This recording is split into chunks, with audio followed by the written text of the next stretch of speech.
Mismong si Pangulong Bongbong Marcos ang nananawagan, abuse of power and greed must come to an end.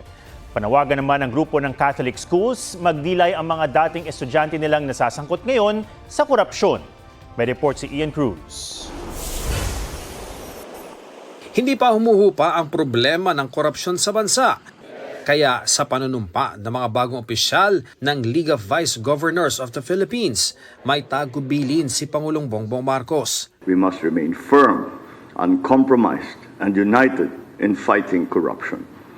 The unscrupulous abuse of power and greed must come to an end. Anya, mga opisyal daw dapat ang mas nakauunawa sa galit ng taong bayan. Our people are exhausted. They are disappointed. They are angry. Alam naman natin ang mga mali, kaya dapat nating itama. Reforming our government is the only way we have to win back the trust of our people. Maging ang simbahang Katolika, hinimok ang sambayanan na ipanalangin ang pananaig ng katotohanan. Isa ito sa mga hiling ng bagong arsobispo ng Cebu na si Most Reverend Alberto Uy, paraan niya may mapanagot sa korupsyon sa bansa. I am with them in our advocacy against any form of corruption. We really need to pray because right now it's difficult to see who is telling the truth, no? A lot of our people are really, it seems like helpless, no? Because they don't understand who is really telling the truth. So it's really important that we need to pray. Isa na marahil sa mga kasamang nalulunod sa isyu ng katiwalian ang edukasyon ng mga kabataan. Punto nga ng Catholic Educational Association of the Philippines o CEAP sa pagtitipon ng Catholic Education Leaders.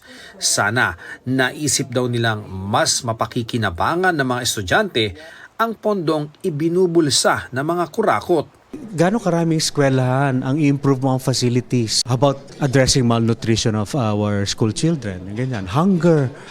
Di ba? Yung mga pera sana na gamit dyan pero napunta lang sa kamay ng iilang mayayaman. Hindi lang daw public schools ang dehado sa korupsyon, kundi pati mga private schools na hirap na raw dahil sa baba ng enrollment. Sana matulungan kami for the survival of our private schools. Kasi kailangan ng buong bansa yan. So isasabi namin, complementarity and partnership. Kailangan ng buong bansa ang public at saka private schools.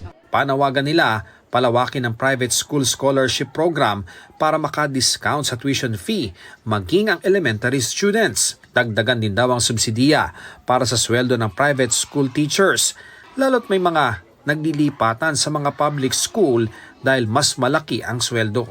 Pag nilayan daw sana ito ng mga sangkot sa katiwalian, lalo't ang iba raw ay produkto ng Catholic schools. Nakakahiya naman kayo kung Catholic school graduate kayo tapos nagko-corrupt kayo kasi you're living lives contrary to the very essence of the values that we have taught you in the schools and university. Come home to your schools and university to rekindle the spirit of truth, decency, social justice, and social transformation. Ian Cruz nagbabalita para sa GMA Integrated News.